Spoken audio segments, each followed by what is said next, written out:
el pensar que la fe es un asunto conceptual. No, perdón, que la verdad es un asunto conceptual. Que la verdad es redactar una doctrina. Y eso hace que las iglesias permanezcan divididas, conflictuadas y distantes. Y cada una creyendo que tiene la verdad. Cada una creyendo que poseen el patrimonio de la verdad. Porque con el paso de los siglos, la verdad fue helenizándose. Hay dos conceptos de verdad. El concepto de verdad hebreo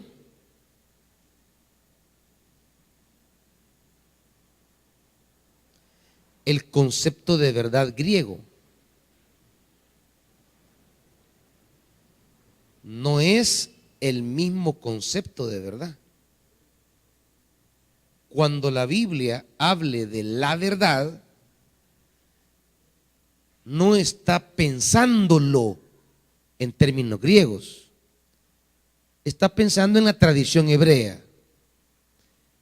Y la tradición hebrea recogida en el Antiguo Testamento, la verdad es algo en lo que yo puedo pararme. La verdad es alguien digno de confianza. La verdad es algo que tiene la capacidad de sostenerme. La verdad, para el pensamiento del Antiguo Testamento, es algo en lo que yo puedo confiar. Cuando la Biblia dice que Dios es verdadero, no quiere decir que Dios no miente. La verdad en el pensamiento hebreo no es lo opuesto a mentira, como lo es en el mundo griego y en el mundo occidental. La verdad, lo opuesto a la verdad en el mundo hebreo es lo frágil, es lo quebradizo, es lo falso, es lo vacío. Lo opuesto a la verdad es lo vacío, es la vanidad. En hebreo, Hebel, vanidad de vanidades, dice Eclesiastés. O sea, los términos que se oponen en hebreo, verdad no es a mentira, sino la verdad se opone a lo vacío, a lo hueco, a lo que no es capaz de soportar el peso de algo. Cuando la Biblia dice Dios es verdadero, lo que quiere decir Dios es alguien digno de confianza en quien yo puedo apoyarme. Dios es alguien en el que yo puedo arriesgar mi vida, puedo descansar en Él y Él me va a sostener. Esa es la verdad. La verdad es un asunto no de lógica, como se hará en el pensamiento griego, sino la verdad es un asunto de confianza. La verdad, la Biblia es la verdad, no quiere decir que la Biblia no se equivoca, no quiere decir que la Biblia no miente, no, eso no. Cuando la misma dice tu palabra es la verdad, lo que quiere decir es tu palabra me sostiene, yo puedo descansar, tu palabra no me miente, no me engaña, yo puedo confiar lo que ella dice. Eso es verdad. En la Biblia, verdad significa algo en lo que yo puedo pararme y no se va a quebrar, ¿verdad? De ahí la importancia de que la palabra debe creerse y uno puede apoyarse en ella sin ningún temor. Por eso dice, el que en mí confía no será defraudado, porque esa es la idea de la verdad. Y esa será la idea de la verdad tanto en el Nuevo como en el Antiguo Testamento. El Antiguo Testamento, aunque a veces formule las palabras en griego, pero los que escriben están pensando en la mentalidad hebrea, no en la mentalidad de los griegos, ¿verdad? Pero en griego, la verdad es conceptual, ¿verdad? Si en hebreo la verdad es una cosa de vida, ¿qué pasó? ¿Qué pasó? Aquí tenemos que, ahí está. Se me puso hasta azul, ¿ve? ¿Está bien? Pero no se lee allá. ¿Qué pasó ahí? ¿Y allá?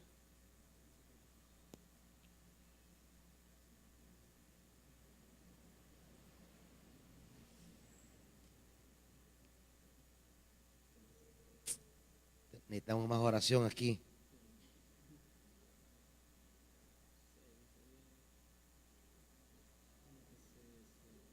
¿Qué le pasa a esto? Habré seleccionado mal la pantalla. Esta. ¿Y allá por qué se perdió? El lápiz de Word, de la tabla.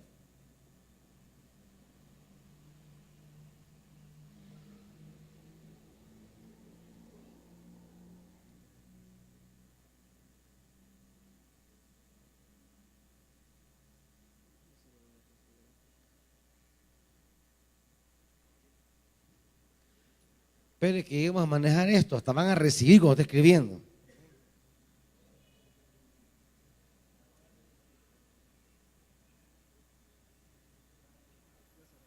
Va. El griego piensa la verdad en términos de ideas, en términos de conceptos. La verdad para el griego va a ser ausencia de contradicciones en un pensamiento, por ejemplo, en la formulación de una idea. La verdad en el pensamiento griego tiene la preocupación de que no existan contradicciones en el razonamiento que se está construyendo. La verdad es llegar a definir el mejor concepto y la mejor definición, llegar a captar. Por eso el griego se preocupa por dar definiciones de algo, ¿verdad? El hebreo, por ejemplo, no trabaja con definiciones. Usted nunca va a encontrar en la Biblia una definición de Dios. Nunca va a encontrar una definición de la iglesia. Nunca va a encontrar una definición del Espíritu Santo. Porque el hebreo no trabaja con definiciones. El hebreo trabaja con imágenes. El hebreo, en su mentalidad, trabaja con imágenes. Por ejemplo, una definición de iglesia no la tenemos en la Biblia. Definir qué es iglesia no hay. Las definiciones de iglesia las tenemos en los credos, en las confesiones de fe, porque la iglesia sigue el pensamiento griego a la hora de querer entender las cosas divinas. Y así usted entra en los manuales de teología y encuentra definiciones, porque el pensamiento griego trabaja con definiciones,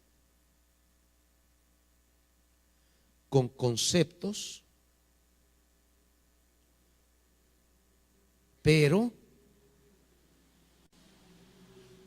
la mentalidad hebrea, que es la que predomina en la escritura, trabaja con imágenes. Por ejemplo, ¿qué es la iglesia según el Nuevo Testamento? ¿Qué es la iglesia?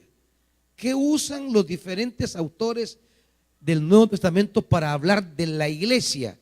¿Cómo hablan de la iglesia? ¿Qué dice que es la iglesia? Que es un cuerpo. ¿Y qué es eso? Eso no es una definición, es una imagen. ¿Cómo? La esposa.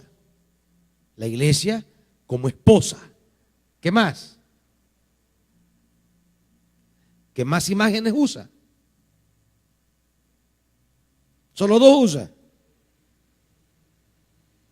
¿Qué más es la iglesia? ¿Cómo? Comunidad. ¿A dónde está esa imagen? ¿En qué versículo?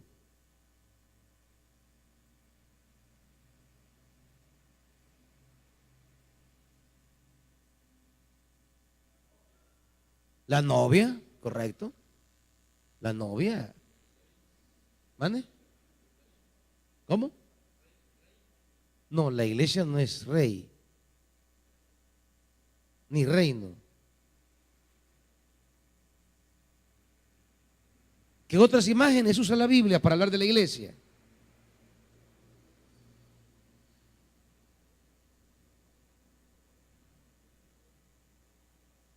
¿Cómo? Nación santa. ¿Qué más? Pueblo de Dios. Sacerdocio. Un edificio. Labranza. Cuerpo, ya lo dijeron. O sea, la Biblia nunca nos va a decir qué es la iglesia.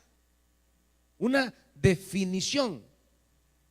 Porque la mentalidad hebrea que domina la mentalidad del Nuevo Testamento trabaja con imágenes. Con imágenes. Es el pensamiento griego el que nos hizo trabajar a nosotros con conceptos y definiciones. Y allí se armó el desmadre, ¿va? El desmadre teológico allí se armó. Porque a la hora de querer definir, y definir es encontrar palabras, adjetivos, adverbios, verbos, sustantivos, que trataran de unirse, formar una oración y que esa oración definiera un concepto y que el concepto nos permite entender algo de la realidad. Entonces, ahí es cuando cada quien comenzó a querer definir la cosa de manera diferente a otro, ¿verdad? Los credos comenzaron a surgir las diferentes definiciones, y en el conflicto de definiciones cada quien creía que su definición era la verdad, y comenzaron a desconocer y a deslegitimar y a excomulgar al que no creía en su propia definición, y ahí se armó la crisis en torno a quién tiene la verdad. ¿Por qué? Porque dejamos de pensar en categorías hebreas que no buscan reducir una realidad divina a un concepto, porque la imagen siempre es rica. Por eso es que una definición, ¿qué es una definición? Una definición, definir es poner límites. Límites. Cuando usted en filosofía le enseñan qué es definir, lo que le enseñan es captar las cualidades propias de ese objeto, articularlas para tener una idea de qué es una silla, poner límites a esa descripción que identifica que esa limitación de características identifique el objeto. Entonces, el pensamiento griego, a diferencia del hebreo, si va a hablar de la iglesia, la va a definir. Y si la va a definir, le va a poner límites. Y comienzan a definir: la iglesia es el grupo de personas que ha creído en Jesucristo y que, habiéndose bautizado, participa de las ordenanzas y que milita en el evangelio y que se compromete. O sea, comienzan a definir. Pero en esa definición estamos matando la riqueza de una imagen. Porque una imagen, a diferencia de una definición, una imagen es, diríamos, en lugar de limitar, una imagen amplía. Por ejemplo, usted tiene una foto de cuando tenía 10 años. Las hermanitas, recuerden, esa foto estaban en calzón y se las tomaron, va. Y que ni la ponen en el álbum familiar para que no la vean las visitas, sino que tiene escondida para hacer. Sí, es que me estaba bañando y me tomaron esta foto casi chulona. Todas tienen una así. No estén haciendo. O algún hermano aquí, una su foto cualquiera. Cuando usted, a la edad que tenía de 10 años, vio esa foto decía algo de usted en ese momento. Y esa foto le dijo algo a usted en ese momento. Esa foto, usted la ve a los 5 años, cuando tenía 15, y usted la ve y esa foto le dice otras cosas que no le dijo hace 10 años. Usted ve esa foto cuando cumpla 20 y esa foto le va a decir cosas que no le dijo cuando tenía ni 10 ni 15. Y si usted ve esa foto hoy, esa foto le dice una cantidad de cosas que no era la que le decía cuando se las tomó. Porque ese es el poder de la imagen. La imagen tiene el poder de decir cosas que en su momento ni siquiera se las dijo. Porque el sentido de la foto se va ampliando. La foto le va diciendo más cosas cada vez. Y a medida pasa el tiempo, la foto va ampliando el mundo de cosas que le dice. Porque ese es el valor de la imagen. La imagen, ¿mande? Sí, es polisémica. Tiene mucho sentido. La imagen va teniendo una reserva de sentido, una reserva de explicación. La imagen, a medida que usted avanza, le va diciendo más cosas. Es más, las nuevas cosas que han ido sucediendo en su vida le dan otra interpretación a la imagen que usted está viendo. De modo que usted se puede quedar a ver una imagen y eso le va a evocar un mundo a usted. Eso es lo bonito de la imagen, que le evoca un mundo. Una imagen le abre el mundo. Usted ve la foto y no solo ve la imagen, sino el mundo que rodeaba la imagen. Usted comienza a recordar a su papá, comienza a recordar ese día, comienza a recordar lo que vivieron ese día. Una imagen le evoca la vida, ese es el asunto. Una imagen le trae el recuerdo de la vida. de la existencia. Y al ver una imagen, usted puede llorar con solo ver esa imagen. ¿Por qué? Porque la imagen le evoca la vida, la existencia, el pasado, el presente, y le hace preguntas sobre el futuro. La imagen despierta.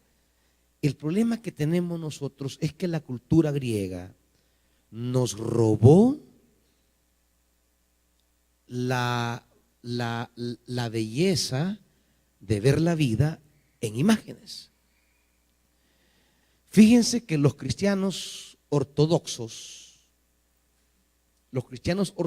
son los cristianos de las zonas del Nuevo Testamento. Los cristianos ortodoxos son los cristianos que viven en Turquía, en Rusia, en Grecia, en Egipto, a todas esas zonas donde los misioneros dicen que hay que ir a predicar ahora porque no hay cristianismo. ¿Cómo no? Hay cristianismo. Claro que existen. Lo que no hay son iglesias como las occidentales. Cristianismo occidental sí no hay. No hay iglesias bautistas, no hay asambleas de Dios, no hay iglesias pentecostales. Es cierto, no hay este tipo de cristianismo, pero hay cristianismo mucho más antiguo que nosotros. Es el cristianismo que viene del primer siglo. Están los cristianos coptos, por ejemplo. En esas películas que usted ve de Rusia, donde hay unos que se visten de negro y con un gorro, esos son cristianos orientales. Esos hermanos tienen una cultura muy bonita, una espiritualidad muy bonita. Ellos creen en las escrituras, pero también creen en imágenes. Pero no hablo de imágenes,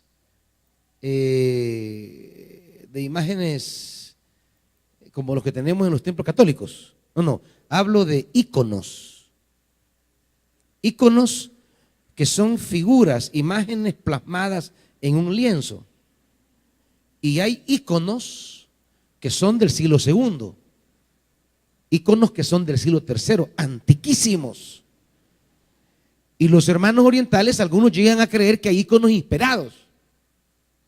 Así como tenemos un texto inspirado, ellos creen que también hay una imagen inspirada. Ellos creen en eso. Y los íconos es toda una sensibilidad espiritual. A nosotros nos cuesta entender esto por el racionalismo en el que nos metió el mundo griego y por nuestro conflicto protestante católico acerca de las imágenes. Pero dígame usted, ¿qué es un papiro? Digo, ¿qué es un documento del Nuevo Testamento en griego? ¿Qué es? Bueno, es un papiro y es tinta. ¿Me entienden? ¿Y qué es una imagen? Pues es lo mismo. Es tinta y es un lienzo. Materialmente es igual. Un texto son letras y una imagen son impresiones. Pero los hermanos griegos o los hermanos cristianos ortodoxos, ellos creen que hay algunas pinturas que son inspiradas. Hay una que se llama La Santa Madre. Cuando estuve en Bilbao, éramos un grupo como de 28 estudiantes. Dentro de ellos habían cristianos ortodoxos, habían 3. Y había uno que era un patriarca ortodoxo, que había llegado, como nosotros, a especializarse en orígenes del cristianismo. Y en Bilbao hay un museo que se llama el Museo de Guggenheim. Y yo por esas cosas pues nunca he sido como que me atraigan. Y el uno de los maestros, Rafael Aguirre, le pidió a este señor que en determinado día nos iba a llevar a Guggenheim y él iba a ser el guía en el museo para irnos explicando una colección especial de íconos rusos que tenían en el museo. Y yo pues en realidad no, en eso de andar en museos a mí nunca me ha llamado la atención, y mucho menos andar viendo cuadros. Era una de las cosas que nuestro evangelicalismo lo tenemos como herencia. Pero como era cosa de disciplina, con el grupo había que ir. Entonces entramos a la parte de los íconos, que eran pinturas en lienzo, y comenzó ese patriarca a explicarnos. Y bueno, él manejaba todo eso porque era su tradición religiosa. Y yo escuchándole, pero sin mayor atención. Cuando a mí me llamó la atención, cuando me captó mi interés, es cuando llegamos a un icono que era el de la Santa Madre, así le habían puesto, y él venía explicando, y cuando se detuvo en ese icono, se quedó callado y comenzó a llorar. Entonces a mí ¿cómo se dice? ¿Qué pasa aquí? ¿Y qué le pasó a este brother? Entonces me quedé atento, captó mi atención. Y él comenzó a explicar que ese era uno de los íconos más reconocidos para la espiritualidad ortodoxa. Y así, de la misma manera como de un libro, digamos de Marcos, tenemos cientos de comentaristas sobre Marcos, que de repente hay un biblista que comenta Marcos, saca su libro, hay otro que comenta Marcos, y cómo a lo largo de 20 siglos hemos tenido comentarios desde los padres, los reformadores, la teología liberal, la teología evangélica, la teología, los exégetas actuales sacan cada vez más libros de Marcos y cada quien va diciendo cosas nuevas que antes no se miraban. Entonces, lo mismo, de ese icono habían comentaristas. Y él comenzó a hablar de los diferentes comentaristas, porque el icono es como un texto. Y el intérprete de la imagen se sienta, claro, así como a nosotros nos preparan para interpretar textos y nos dan hermenéutica, nos dan exégesis, nos dan idiomas bíblicos, que son herramientas que unidos a la espiritualidad y a los compromisos pastorales nos van dando una interpretación de Marcos. Igualmente los hermanos ortodoxos tienen toda una formación para interpretar una imagen,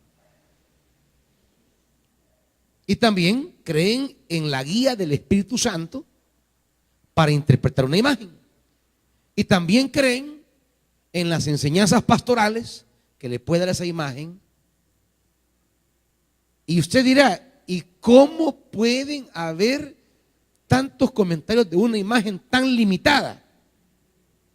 La misma pregunta es para nosotros. ¿Cómo pueden haber tantos comentarios de un libro de la Biblia?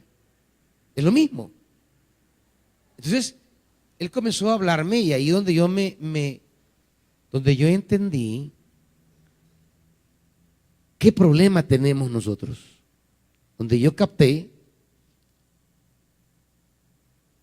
que a pesar que el Nuevo Testamento es un texto, pero ahí entendí que nos cuesta entender el Nuevo Testamento, porque aún cuando el Nuevo Testamento sea texto, se nos olvida que es un texto de imágenes.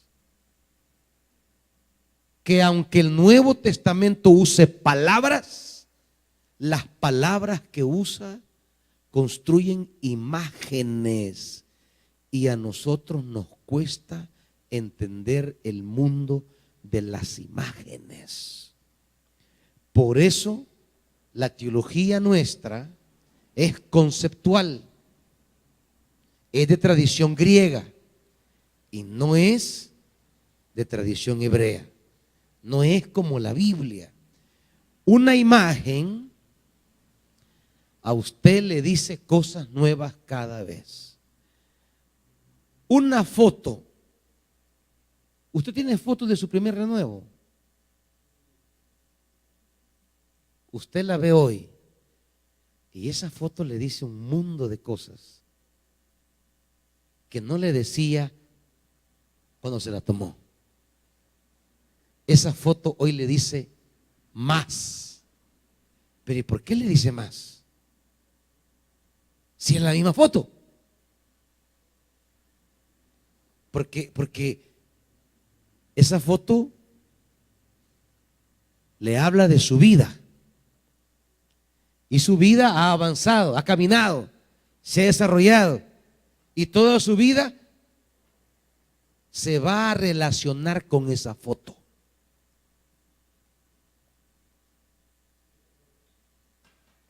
Y usted puede terminar hasta llorando con esa foto. Sobre todo si ya se apartó del Señor. Sobre todo si no está sirviendo. ¿Verdad? Una foto le va a hablar. La foto hasta le puede servir para reconciliarse con Dios. La foto le va a hacer hasta un llamado. Porque ahí no hay una letra, pero le habla la vida.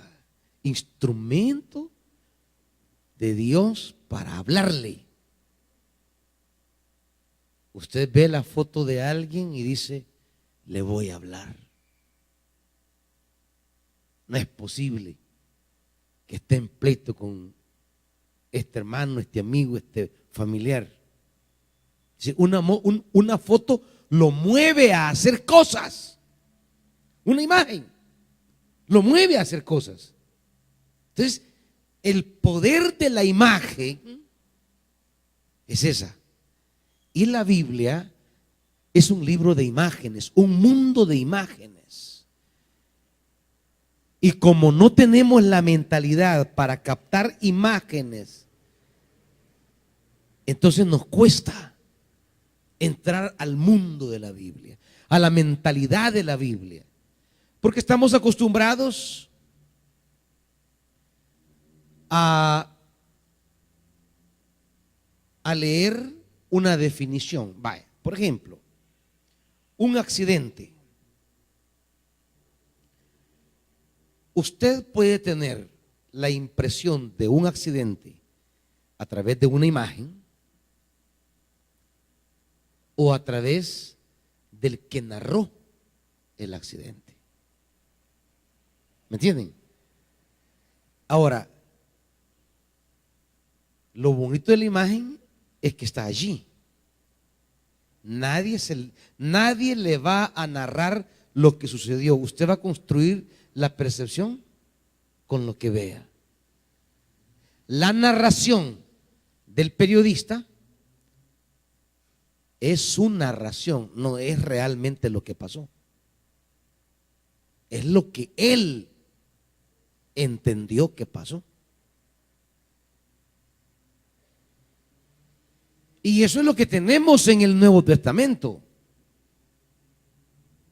Tenemos el relato particular de un determinado evangelista.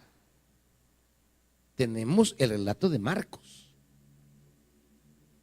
Pero Marcos no nos dirá todo lo que pasó.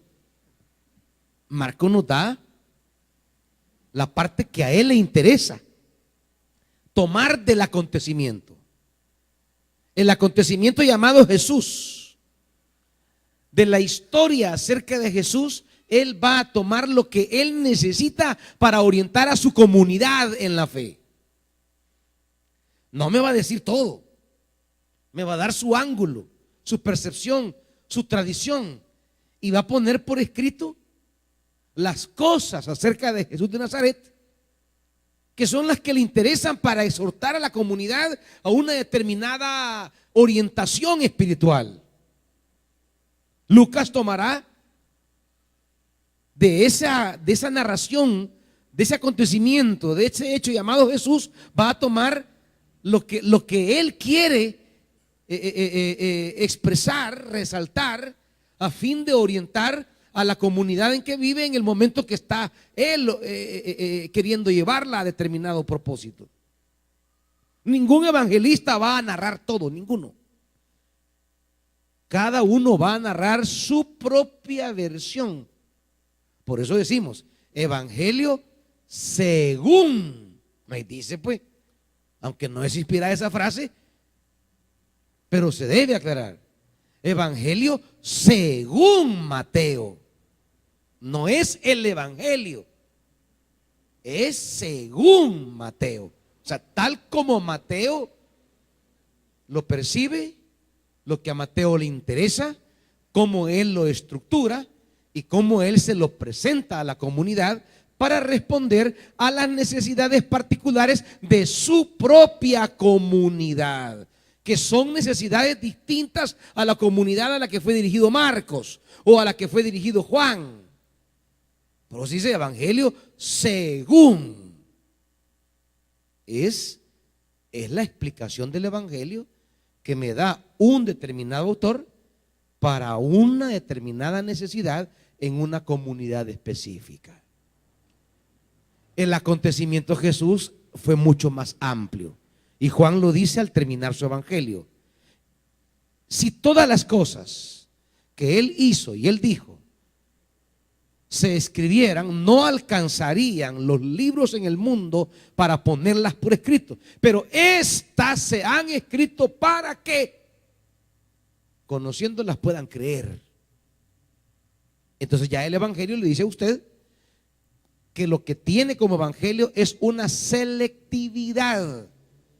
Él ha seleccionado las cosas que en su propia metodología le interesan para orientar a su comunidad. No ha tomado todo acerca de Jesús, no ha tomado toda la vida de Jesús, no ha tomado toda la enseñanza de Jesús, sino aquello que necesita para orientar pastoralmente a su comunidad.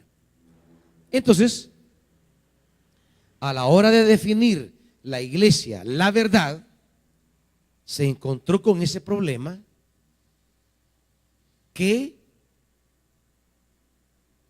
las iglesias hablaban de la verdad, hablaban de Jesús de una manera distinta a otra, y cada quien creyó formular una doctrina acerca de Jesús que era la verdadera.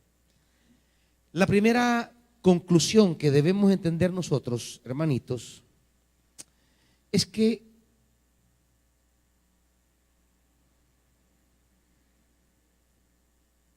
el Nuevo Testamento es la representación de todas las imágenes que se dieron originalmente acerca de Jesús, acerca de la iglesia. El Nuevo Testamento no representa a una iglesia en particular. El Nuevo Testamento recogió esa pluralidad. El Nuevo Testamento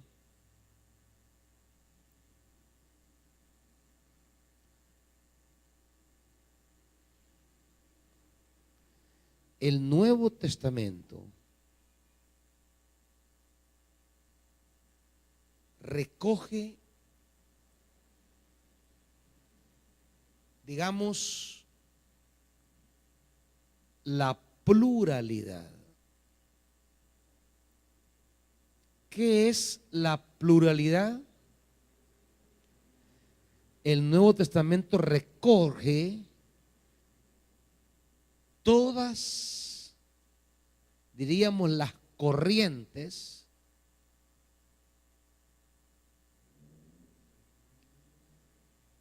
recoge todas las distintas maneras en que las corrientes cristianas entendían a Dios, a Jesús, a la iglesia y la salvación. El Nuevo Testamento es una unidad, pero no es una uniformidad. El Nuevo Testamento es unidad, sí. Es plural y hay una unidad. Pero la unidad no es uniformidad. No es que todos estaban calcaditos. Si solo en los 4 evangelios ya tenemos 4 diferentes versiones de un mismo acontecimiento.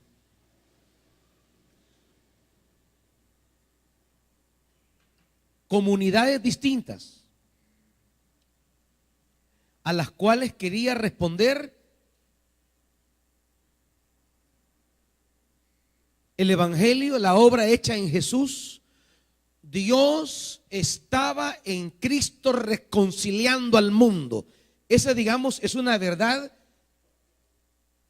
única. Dios estaba en Cristo reconciliando al mundo. Ahora, ¿cómo la entendían esa verdad los judeocristianos de Jerusalén?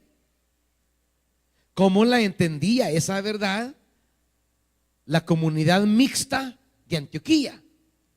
¿Cómo la entendían esa verdad las comunidades de Asia Menor? Todas estaban de acuerdo que en Jesús Dios hizo algo para el perdón de los pecados. Todos estaban de acuerdo. Era como una declaración de fe en la que todos estaban unidos. Ahora, pero ¿qué fue exactamente lo que hizo? ¿O de qué forma lo hizo? ¿O qué alcance tiene lo que hizo? Eso ya son explicaciones donde no habrá uniformidad, habrá pluralidad. No todos van, no todas las iglesias van a responder de la misma manera. Dios estaba en Cristo reconciliando al mundo consigo mismo.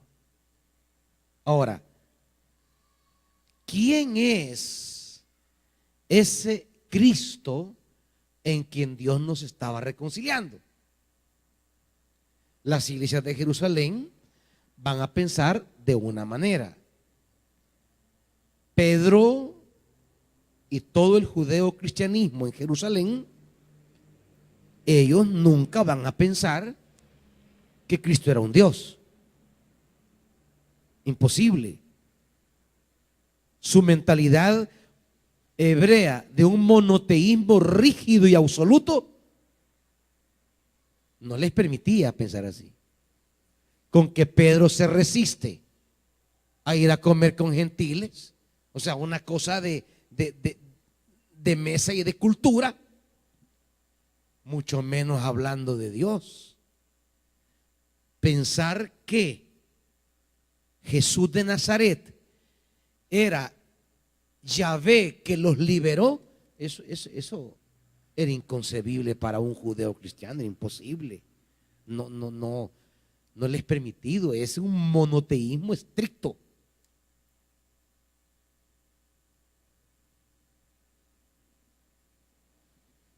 Las iglesias de Asia Menor,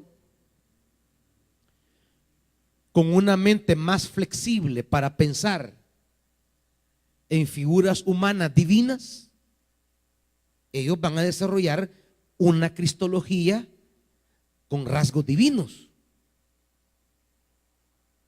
Entonces, son dos maneras diferentes de pensar con Jesús. Se unen en que los dos creen que en Jesús hay perdón.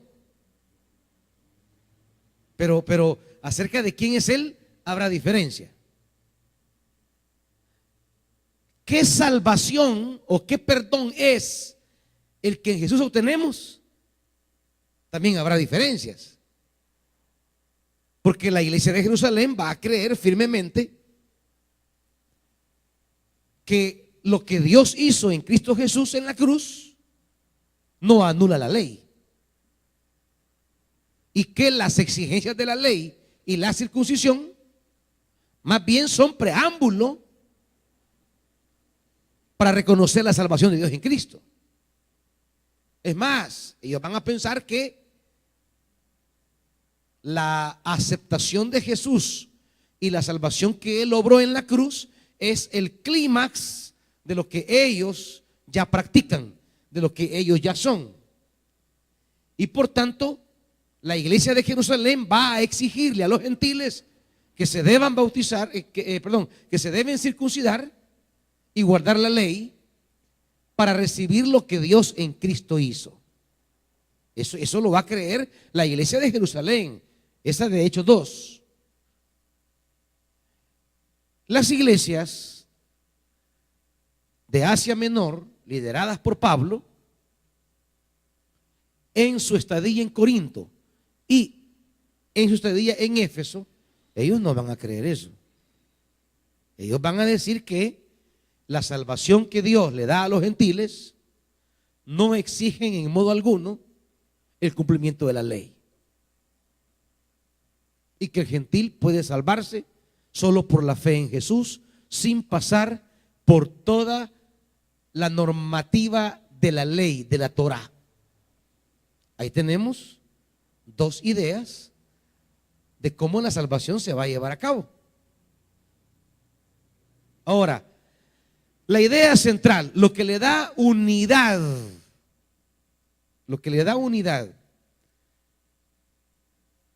al Nuevo Testamento es la convicción firme que definitivamente Dios en Cristo estaba reconciliándonos con Dios, ¿verdad? Luego, cómo cada quien va a entender las cosas se va a reflejar. Por ejemplo, usted lee la carta de Santiago y la carta de Gálatas, usted va a entender muy claramente que hay dos perspectivas sobre la salvación, entre el entendimiento de la fe y de las obras. La perspectiva de Pablo, el hombre es salvo sin las obras de la ley. Gálatas 2. Santiago dirá, no hay justificación por la fe sin las obras. O sea, está claro. Pablo dice, el hombre es justificado por la fe sin las obras de la ley. Santiago dice, no existe justificación por la fe sin las obras. Son dos perspectivas, son dos lecturas. La lectura que Santiago tiene es la heredada de la iglesia de Jerusalén y está en el Nuevo Testamento. La lectura de Gálatas, que es tremendamente radical y muy abierta, es la lectura de las iglesias de Asia Menor lideradas por Pablo. Son dos extremos en el cristianismo antiguo.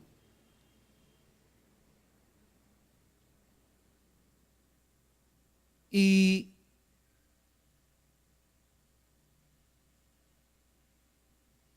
todo esto nos debe llevar a desarrollar, creo yo, nuevas actitudes sobre la doctrina. Porque la iglesia evangélica es fanática de doctrinas, pero fanática. La iglesia evangélica se pelea por diversidad de tonteritas entre sí. La iglesia evangélica es fanática, es fundamentalista, es fatalista, porque la mentalidad que le han internalizado, que le han interiorizado, es la mentalidad que yo tengo la verdad, y si yo tengo la verdad, los demás están equivocados. Si los hermanitos de las asambleas de Dios son los que tienen la verdadera doctrina, entonces los demás están equivocados. Si los bautistas creen tener la verdadera doctrina, si los centroamericanos creen tener la verdadera doctrina, si los reformados creen tener la verdadera doctrina, si los luteranos, si los anglicanos, si el príncipe de paz, imagínense con esta ensalada que tenemos de denominaciones y de iglesias y cada uno reclamando la verdad, ¿en qué cree que se convierte la vida cristiana? ¿En qué cree que se convierte la iglesia? ¿En qué cree que se convierte la misión? Pues en andar imponiendo la doctrina, en andar deslegitimando al otro. Y eso que hablamos del mundo evangélico. Ahora, imagínense de los mormones, los adventistas, los testigos de Jehová, que el adventista le declara que tienen la verdad y que no debe comer animales impuros hoy, que eso es un sacrilegio a nuestro cuerpo, que es cosa contraria al espíritu, imagínense. Y si cada quien dice tener la verdad, ¿en qué se vuelve el mundo evangélico? Se vuelve en un manicomio. Todos entran en una locura en la que no hay manera de entenderse. No hay manera ni de trabajar juntos. El mundo evangélico es la sospecha absoluta. En el mundo evangélico, a usted no lo miran por su práctica, por su vida devocional, por su servicio, por su amor a Cristo, por su espíritu. No. Lo miran, como dijimos, por sus doctrinas, por su credo. ¿Y usted en qué cree? Esa es la pregunta del mundo evangélico. Los que andan en la calle y se ven con otros hermanos y se relacionan con otros hermanos, eso les preguntan. De eso hablan. Esa es la conversación. Bueno, ¿y ustedes en qué creen? ¿Cuál es su doctrina? Porque esa es la mentalidad que se le ha metido al mundo evangélico, un mundo de conceptos y de definiciones. Por eso el mundo evangélico es un manicomio, es una locura. Perdemos el amor, la cordura y nos volvemos enemigos unos de otros. El mundo evangélico es una batalla por el mundo doctrinal. Así nos han enseñado. Si pudiéramos entender que más allá de cómo cada quien entienda cierta verdad. Por ejemplo, hay una verdad en la Biblia innegable. Lo que Pablo va a llamar, bueno, lo que se va a llamar en la Biblia, por decir un tema ahorita, lo que se va a llamar en la Biblia en el Nuevo Testamento. ¿De verdad? Va, gracias. Aquí va. Pues. Ahí estaba. Volvió a pasar eso. Aquí va.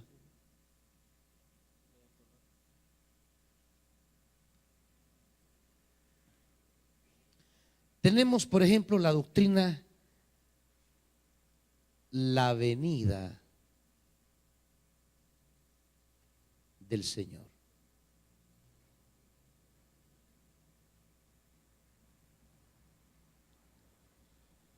Esta es una doctrina del Nuevo Testamento.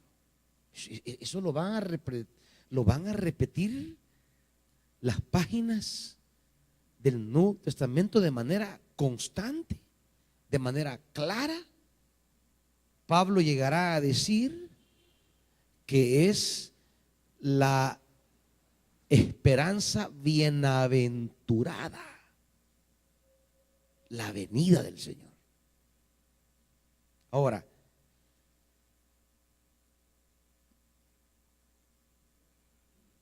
la venida del Señor es una enseñanza que desde las páginas del Nuevo Testamento se ha venido transmitiendo a través de los padres de la iglesia, a través de los obispos a lo largo de los siglos, a través de la doctrina reformada, el mundo, todo mundo nos ha hablado acerca de la venida del Señor. Ahora, pero algunas cosas sobre la venida del Señor, diferentes grupos la han pensado distinta. Por ejemplo, los testigos de Jehová, los TJ, ellos creen que Jesús vino en 1914. Jesús vino espiritualmente, o sea que Él ya vino, que Él ya está aquí. Carlos Russell la había profetizado unos años antes, y cuando no se llevó a cabo, pues no, él dijo, él la profetizó para 1914, perdón, y que iba a ser manifestada. Cuando llegó el año 14 y no se cumplió, lo que explicó fue que sí se había cumplido, solo que él se había equivocado en la forma, que él había avisado que se iba a venir, que el Señor iba a venir en el 14, pero con bombo y platillo, pero que él se equivocó en eso, sino que Él iba a venir espiritualmente y Él reina ya. Él está aquí ya desde 1914, reuniendo a los 144,000 famosos, que por supuesto son de ellos solamente.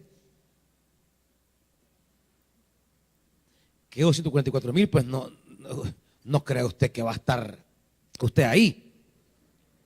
¿Y cómo va a estar si uno de los primeros requisitos que da Apocalipsis que sean vírgenes? ¿Y de dónde? Ahí, pues, ¿cómo? No sé cómo ellos van a hacer para reunir 144,000 vírgenes. Pero esa es una explicación que ellos tienen de la venida del Señor.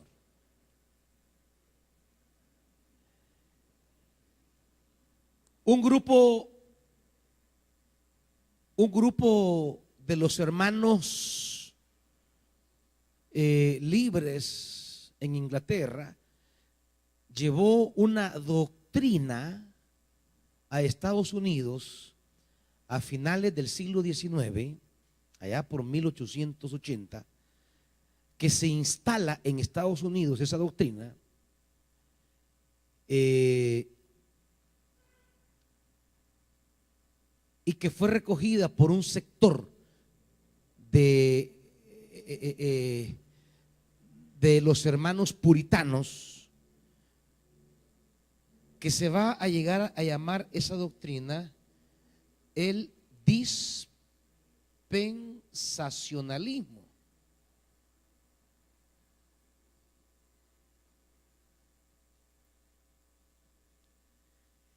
Y dentro de esta doctrina, uno de los puntos que enseñaba es el llamado rapto secreto de la iglesia. Dentro de su manera de entender la venida del Señor, ellos hablan, y usted lo ve en las redes, Que de repente hay unos videos que dice, así será la venida, y va uno caminando y ¡fum! El pantalón cae, va. Y que de repente va manejando alguien y ¡fum! Queda sin nada. Y todo el mundo evangélico ve eso con una normalidad de creer que eso es lo que enseña la Biblia. Para el mundo evangélico, creer el rapto secreto de la iglesia es una doctrina, pero así, ortodoxa. O sea, casi que es una doctrina que enseñó Jesús, pues, y que lo enseñaron los padres y los reformadores. Pero no, esta doctrina del rapto secreto de la iglesia, este es reciente. Nadie en 1880 años habló jamás del rapto secreto. Nadie. Esto fue una doctrina que se ha inventado hace 150 años y que se inventó en Inglaterra y luego fue trasladada a Estados Unidos, y los que trajeron el evangelio de Estados Unidos a Centroamérica y algunas partes de Sudamérica traían esa doctrina y la desarrollaron en el mundo evangélico a tal grado que hoy es como un sello de autenticidad, y el que no cree en eso es un hijo del diablo, y el que no cree eso es Satanás encarnado. Y eso lo enseñan en todas las iglesias evangélicas como una de las doctrinas distintivas de sana doctrina. Pero eso nunca fue enseñado. Es más, esa doctrina nació de una visión que tuvo una hermanita en el culto. Ella pasó a dar testimonio un día y dijo: miren, hermano, yo soñé que la venida del Señor se daba hasta las nubes y de ahí bajaba, y pasaron 7 años y luego va. Y había allí un pastor escuchando y le llamó la atención esa revelación que tuvo la hermanita, y comenzó a estructurar la idea, comenzó a metérsela al texto bíblico y comenzó a estructurarla, a armarla, hasta que se formó esa cosa que se llama dispensacionalismo, y que ya se volvió doctrina en el mundo evangélico, y que dentro de esa doctrina el rapto secreto era un pilar. Entonces, para muchos hermanitos, la venida del Señor, que es doctrina bíblica, creen que es idéntico a rapto secreto. No. El rapto secreto de la iglesia es la manera en que algunos entendieron la venida del Señor, así como los testigos de Jehová entendieron la venida del Señor a su manera. Ese es un entendimiento que tienen algunos, así lo comprenden. No quiere decir que así dice la Biblia. No, así lo entienden. Así lo comprenden ellos. Ahora, no significa que así sea en realidad, que así lo esté diciendo el Nuevo Testamento. Y sobre este punto, pues, los pastores, por ejemplo, hay denominaciones que para que usted sea pastor de ahí o que sea, tiene que firmar que usted cree en el rapto secreto de la iglesia. Si no, ni miembro puede ser, mucho menos pastor. Entonces, ahí es donde nosotros cometemos el gravísimo error de no separar lo que es doctrina. Aquí ustedes ven, lo que es una enseñanza bíblica. Esto es lo fundamental. Esto es lo fundamental, la venida del Señor. Separar eso de ciertas explicaciones de cómo algunos grupos entienden eso. La explicación, es decir, la forma particular de cómo lo entienden los TJ, eso ya es algo secundario. De cómo lo entienden eso es algo secundario, esa ya es explicación de él. Deberíamos de concentrarnos todos en una verdad, y la verdad es: creemos que el Señor vendrá otra vez y punto. Porque eso lo creemos, yo creo firmemente eso. Es la esperanza gloriosa. Él viene y viene a reinar. Él viene y viene a restaurar el orden de acuerdo al corazón de Dios. Él viene a instaurar el mundo nuevo, la creación nueva, cielos nuevos, tierra nueva. Él viene, y en su venida resucitarán los muertos y seremos transformados los vivos para ser parte de su reino. O sea, la Biblia habla de estas cosas. Pero ya esas explicaciones minuciosas, que hasta hacen esquemitas, unos mapas bien bonitos, ¿va? Y unos esquemas bien como que si estuvieran en la Biblia y la gente se los memoriza. No, eso ya es interpretación propia acerca del acontecimiento. No es que así lo diga exactamente la Biblia, ¿verdad? Eso es lo que yo quiero que aprendamos a entender. El Nuevo Testamento recoge variedad de doctrinas sobre un mismo tema para hacernos entender que por encima de todas las cosas nuestra fe en Cristo es lo que nos hace hermanos. Nuestra fe en el Señor. Yo no tengo por qué ver si el hermano quiere creer en el arrebatamiento y quiere creer que ni quiere dormir chulón porque no quiere que el día del Señor lo agarre chulón. Va, esa idea de él, pues así lo quiere creer, está bien. Yo no lo creo así, y ni yo le voy a imponer lo que creo, ni él me tiene que obligar a mí a creer como yo lo creo, ni a que yo piense que es menos creyente o que ama menos al Señor que yo, o que crean que yo amo menos al Señor porque no pienso como él. La iglesia evangélica debería aprender a despojarse de esos fanatismos, donde no veo al hermano y su amor por Cristo, sino que yo lo valoro según si él cree exactamente lo mismo que yo creo. Si no, no es nada para mí. Y alguna gente se le dice: usted no es nada. Para muchos evangélicos, los demás no son nada, porque no creen lo que ellos creen. Eso es fanatismo, hermanitos. Eso es fundamentalismo. Creer que una iglesia tiene en la definición doctrinal que declara la verdad es un fundamentalista. Nadie, ninguna iglesia en sí misma va a lograr captar la verdad de todas las imágenes que están en la Biblia. Seguir a Jesús y llamar a los hermanos, eso es lo esencial en el Nuevo Testamento. Porque si yo digo que tengo la verdad y que mi doctrina es la verdadera, y odio al hermano porque no tiene la doctrina verdadera, ahí estoy ya fuera de la verdad. Ahí ya no estoy en la verdad.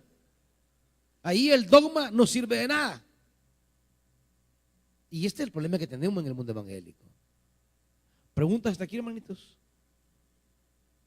¿Preguntas o comentarios, inquietudes? Bendiciones, siervo. Amén. Yo quisiera saber, donde dice Dios, nuestro Señor, formó al hombre a su imagen. Es la pregunta que... ¿Qué quiere saber de eso? Que si lo formó a su imagen. Que lo formó a su imagen, si lo formó, así dice la Biblia. Bueno, Gracias. Ahora, ¿en qué consiste esa imagen? Ahí es donde van a haber muchas explicaciones, ¿verdad? ¿En qué consiste la imagen a la que Dios lo formó?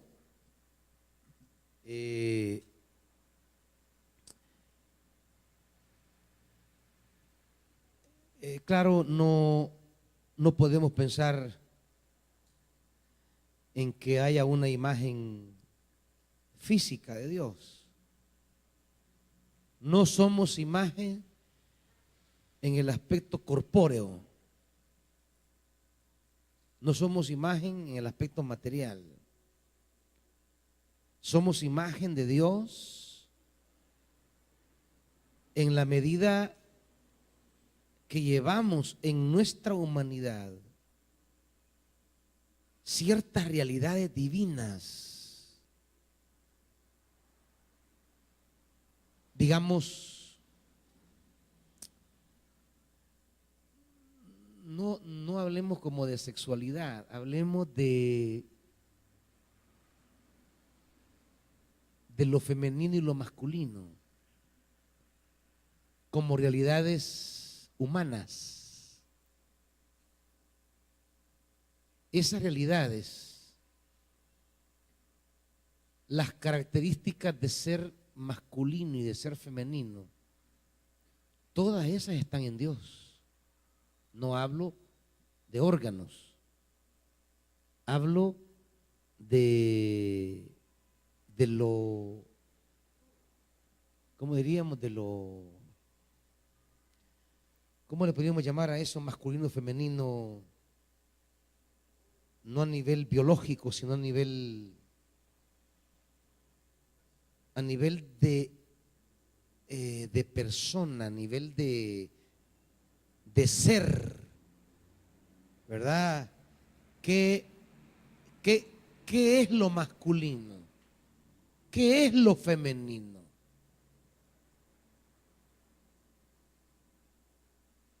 ¿Alguien me puede decir una característica de lo masculino? Que sea lo masculino, quiere decir que no es femenino. Y una característica de lo femenino, que por supuesto al ser femenino no es masculino.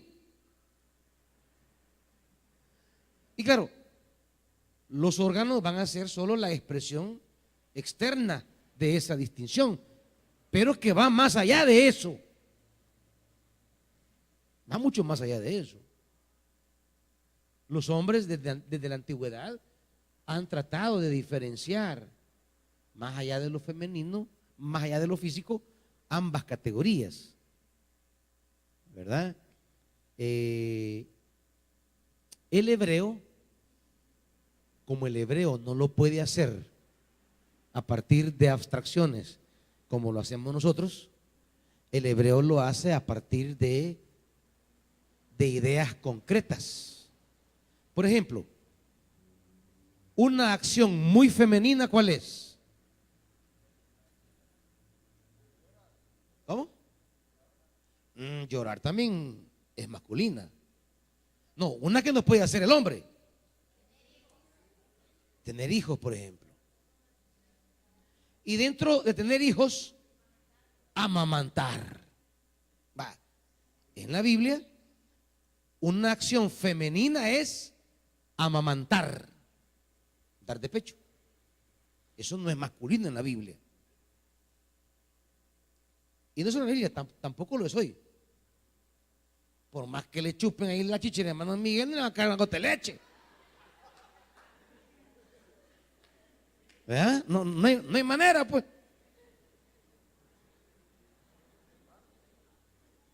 Entonces, cuando la Biblia habla acerca del amor y el cuidado de Dios hacia su pueblo, la Biblia va a hablar de Dios como un Dios que amamanta a Israel. Cuando dirá que lo lleva en su regazo. Algunas acciones masculinas, porque el hebreo define lo masculino a través de las actividades propias del varón. La Biblia va a hablar también de Dios como varón, como masculino, digamos. Entonces, toda esa funcionalidad masculina y femenina que se encuentran para promover la vida, todo eso está en Dios. Él es el dador de la vida. Todo eso está en Dios. Imagínense, por ejemplo, la Biblia va a usar algunos términos bien familiares para hablar de Dios. Va a hablar de ese mundo divino, va a hablar que hay un Padre. ¿Verdad? Y si hay un padre, ¿qué tiene que haber? Una madre. Ahora, resulta que para el hebreo, esa parte maternal era el espíritu. Por eso la palabra hebrea ruaj, que significa espíritu, en hebreo es femenina. La ruaj de Dios es la concepción hebrea del espíritu. Ruaj, la ruaj. Claro que al traducirlo lastimosamente al castellano, su equivalente es un masculino nuestro. Pero si tradujéramos la concepción de ruaj hebrea, tendríamos que decir la espíritu de Dios. La concepción es femenina. Eso nos cuesta a nosotros agarrarlo, porque nuestro lenguaje acerca del espíritu lo ha masculinizado, que ni siquiera captamos que en hebreo el espíritu es algo femenino. Claro, exactamente. Ahora, claro, el padre y la ruaj, ¿qué tienen? Un hijo, así se le va a llamar a Jesús desde la relación con la divinidad. El hijo. El hijo. Entonces, ¿qué es realmente Dios? Es una comunidad de amor. Más que un individuo sentado solo en un trono. Es una comunidad de amor, y que ese amor genera una cosa: vida. Vida. Una comunidad de amor que genera vida. Esa es la imagen que nos da la Biblia acerca del ser de Dios. Una comunidad de personas que se aman y que ese amor produce vida, y que lo que importa es la vida.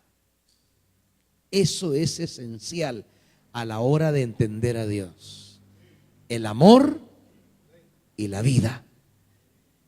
Eso es la imagen de Dios. Por eso, la imagen de Dios, ¿quién es? El ser humano. En principio es Cristo, pero nosotros, el ser humano. Ahí está la gente que se desvive por una imagen y al ser humano lo trata como animal. Esa es la idolatría. Esa es la verdadera idolatría. Tratar a la imagen de Dios, que es la hermanita, como animal, y tratar a un muñeco como vestido hasta de oro. Y la verdadera imagen de Dios murióse de hambre. Este es el punto aquí. No sé si me van. Una pregunta para terminar, hermano.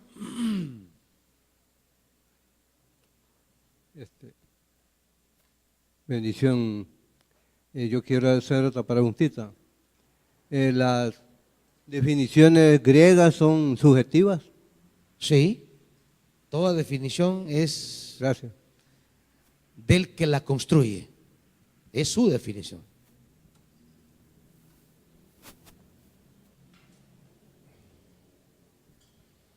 Buenas noches, hermanos. Dios les bendiga a todos. Amén.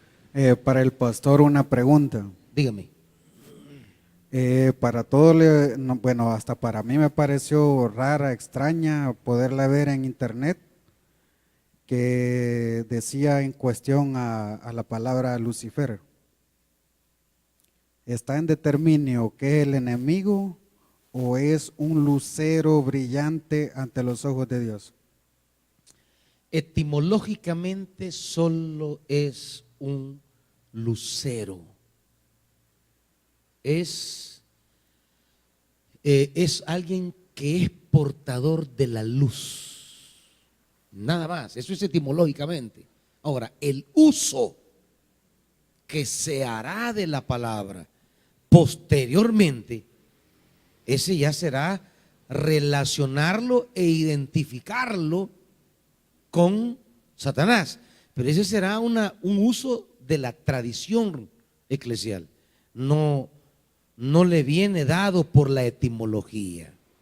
Pero ¿por qué llamar Lucifer, o sea, el determinio Lucifer, llamarlo al enemigo, si es un lucero brillante? Es que algunos denominativos que se le dará al enemigo no son necesariamente negativos en su etimología, sino en el uso religioso que se hará de los términos. Sea como sea, haya ocurrido como haya ocurrido ese fenómeno de seres espirituales contrarios a la voluntad de Dios, una cosa es cierta: todos son creados por Dios, aun ellos. Nosotros no creemos en el yin yang, ni en el bien y el mal eternos. Nosotros creemos que hay alguien que es el primero y el último. No es que hubo dos principios y van a haber al final dos principios, no. Creemos que el Señor de la vida estuvo al principio y que solo Él quedará al final. Ahora, ¿cómo ese mundo de lo que se va a llamar demonios o ángeles caídos llegaron a ser demonios? Esa es toda una tradición que trata de explicar eso. Ahora, independientemente de la explicación que tengamos, una cosa podemos afirmar: todos fueron creados por Dios, todos, y gozaron de estatus significativos y estuvieron en posiciones de honra, y como tal gozaron de la dignidad que Judas dice que traicionaron. Ahora, lo más importante y lo más certero que podemos decir como proclama del Evangelio es que habrá un día en que otra vez, no se lo puedo explicar cómo, ni cómo Dios lo hará, pero lo que sí sé es lo que dice la Biblia: un día Dios en Cristo volverá a reunir todas las cosas, las que están en el cielo, en la tierra y debajo de la tierra. Él las volverá a unir. Y un día, dice Corintios, someterá a los enemigos a los pies de Cristo, y Cristo se someterá a Dios para que Dios vuelva a hacer otra vez todo en todos. Y al final, de una manera que yo no le puedo decir, la fuerza salvadora de la cruz, el poder de la sangre de Cristo, tendrá el poder suficiente para volver todo lo cosmológico y terrenal al mundo original. Eso sí, yo creo, y un día las fuerzas demoníacas volverán a ser reconciliadas. Es el poder de la cruz. La cruz tiene poder para reconciliar todo con Dios. Puedo de pie, hermanitos.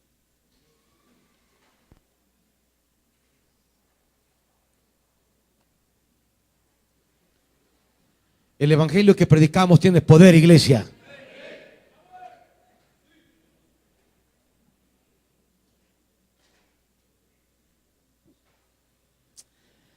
Padre, haznos una iglesia que se centre en las cosas que Jesús se centró. Que vivamos para las cosas fundamentales que el Nuevo Testamento enseña. Aléjanos de esos laberintos asfixiantes de tantos dogmas religiosos hoy día.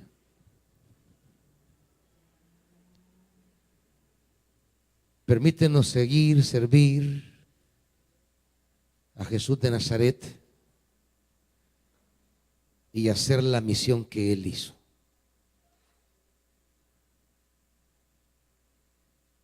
Ser fieles al Evangelio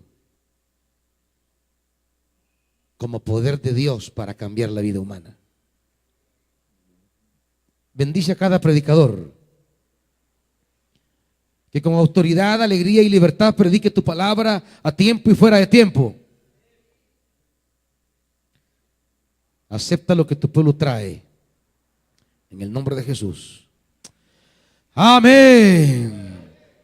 Dios les bendiga, hermanitos.